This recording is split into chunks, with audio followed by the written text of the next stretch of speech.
What's up, everybody? Today we're going to talk about curriculum.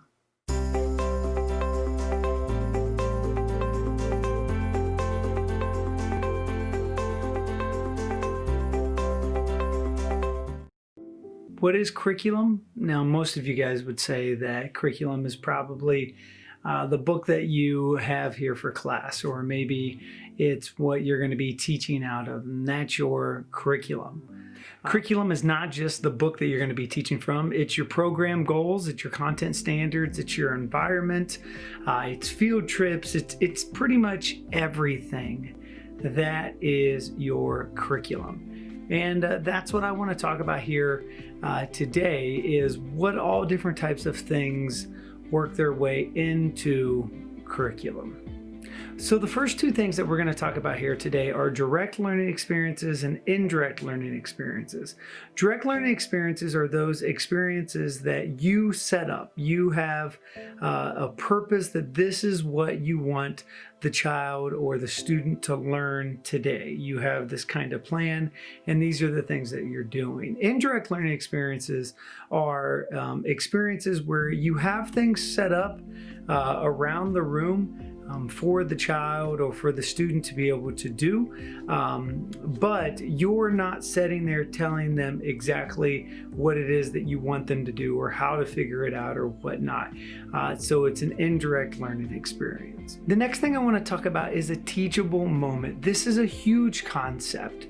An example would be, let's say, just from my field of early childhood, that you're heading out to recess and one of your students sees an ant walking across the sidewalk with food that it's carrying. And the child starts to ask questions. Now, as a teacher, I can do one of two things. I can either say, no, move along now, we're heading out to recess.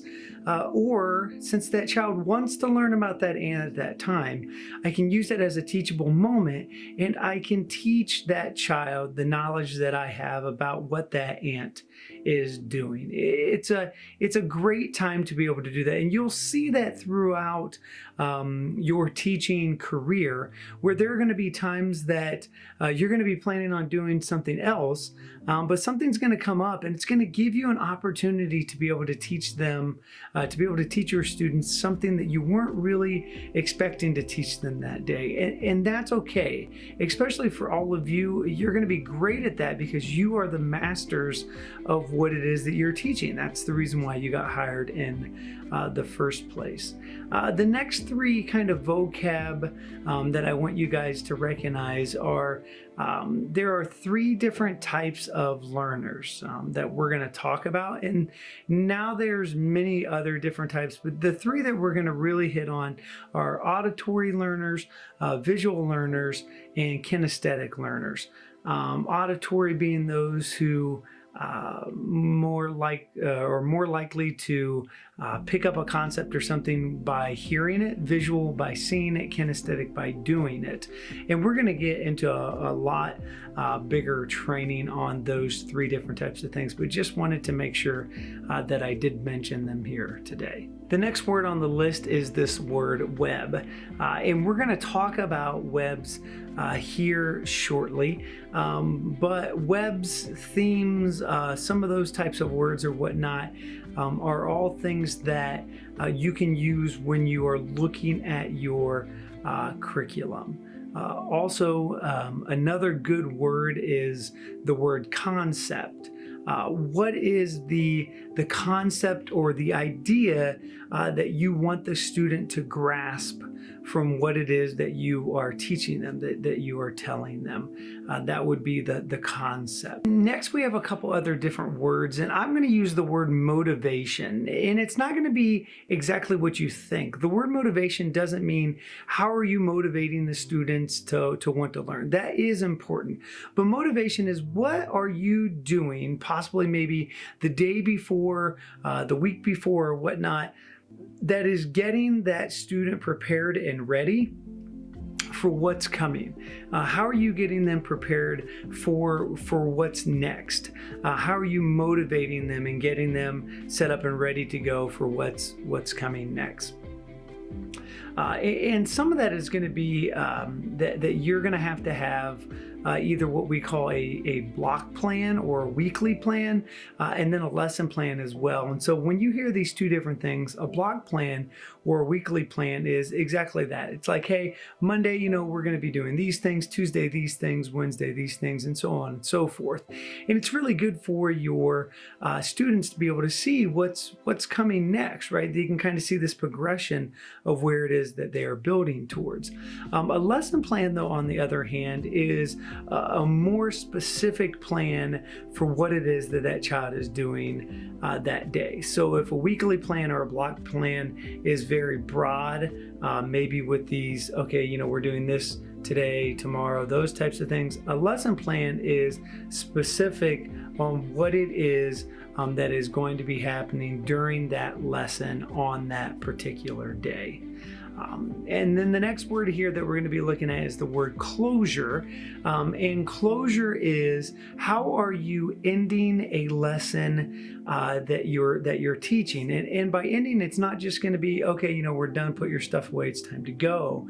It's an exit ticket, or it's something to where, again, we are getting those students ready either for what's happening the next day, or we're trying to find out what it is that they learned or didn't learn from today's lesson. And so that can be extremely important as well. And then the final word on here, probably one of the most important terms that's on here, is the learning objective. And you're going to hear us talk about learning objective an awful lot. And when you think about learning objective, this is the way I want you to think about it.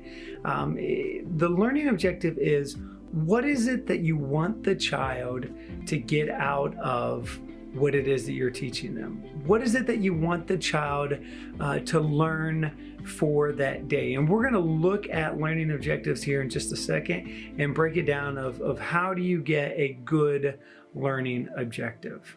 So let's talk about webs for a second. What are webs? When we think of the word webs, we obviously think of a spider. And so let's imagine that spider is the middle of our web. And so let's say that our theme for this web, again, sorry, bear with me because I'm an early childhood educator, but let's say that the theme for this web is dogs.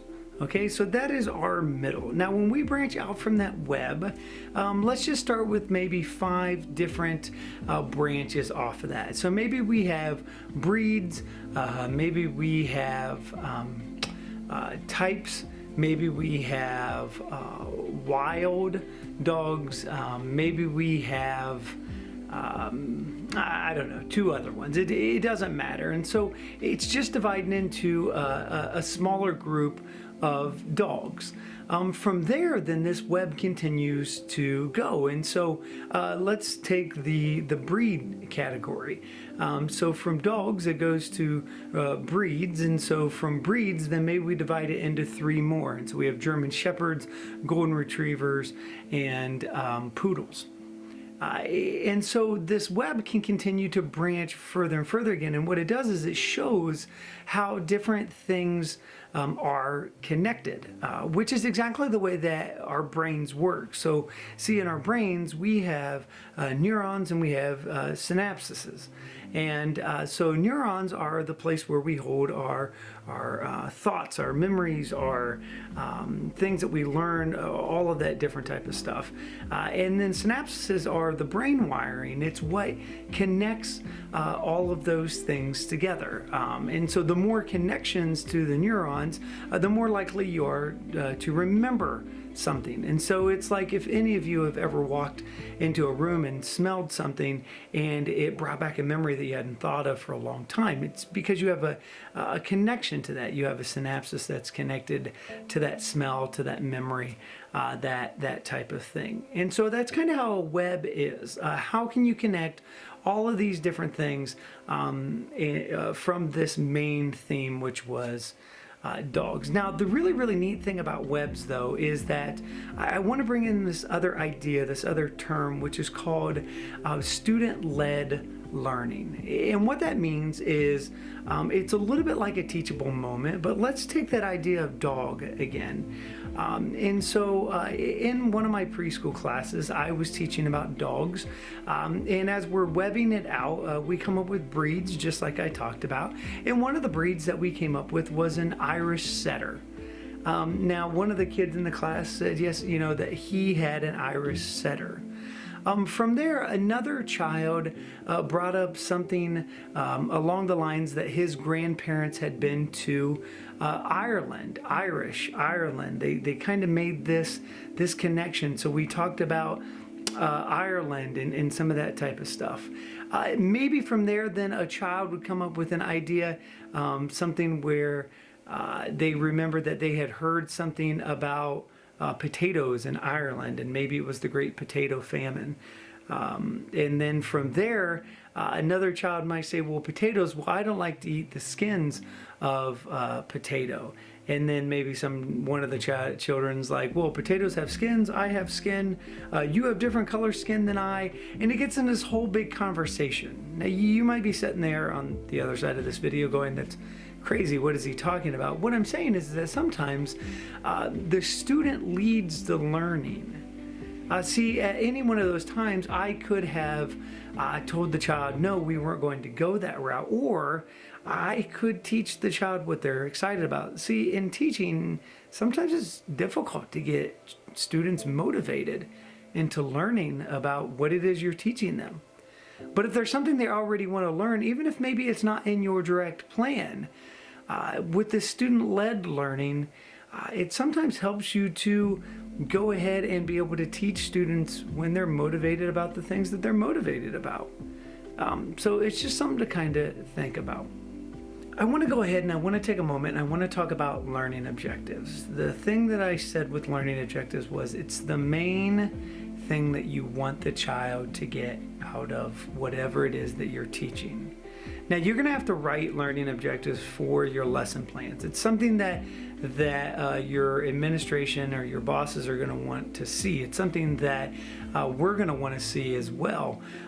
We need to see what is it that the child is getting out of what it is you're teaching them that day.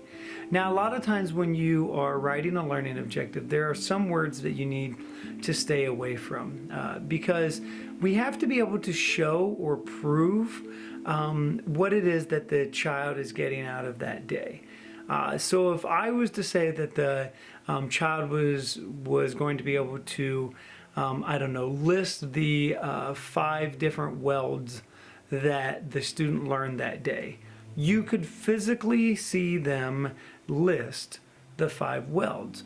So that would be easy. If I was to say, though, something along the lines that the student was going to be able to understand the 5 different welds, well, it's very difficult to be able to show that a child understands something. Now, you would say, well, no, you could just ask them questions. They could get all the answers right. It shows that they understand. Well, there is that 1% or something where the child could guess every single time and pass it. Now, I don't know about you, but if somebody was welding together, something that I was using, I would want them to not be guessing. I would want them to actually know.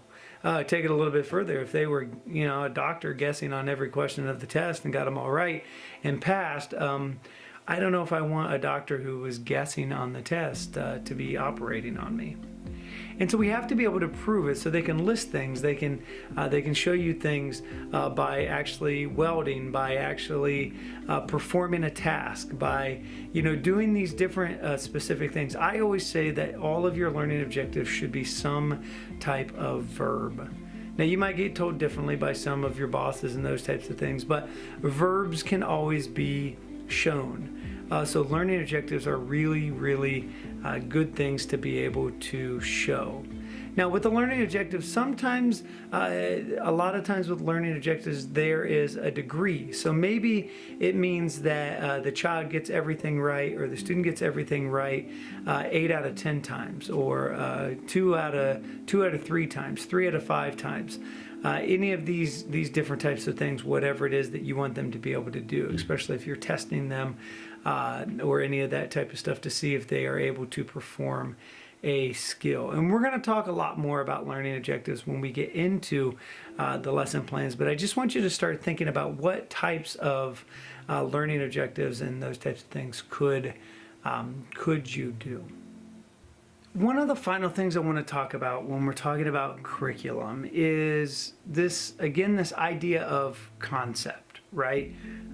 This notion or idea of what it is that you're going to be teaching the child, this learning objective, this thing that you want them to be able to get out of it, to be able to learn. Well, how do you know what to teach? Of course, you have this curriculum book and you could just teach everything in it, but to be all honest with you, that's not always the best thing. I mean, you just came from your job.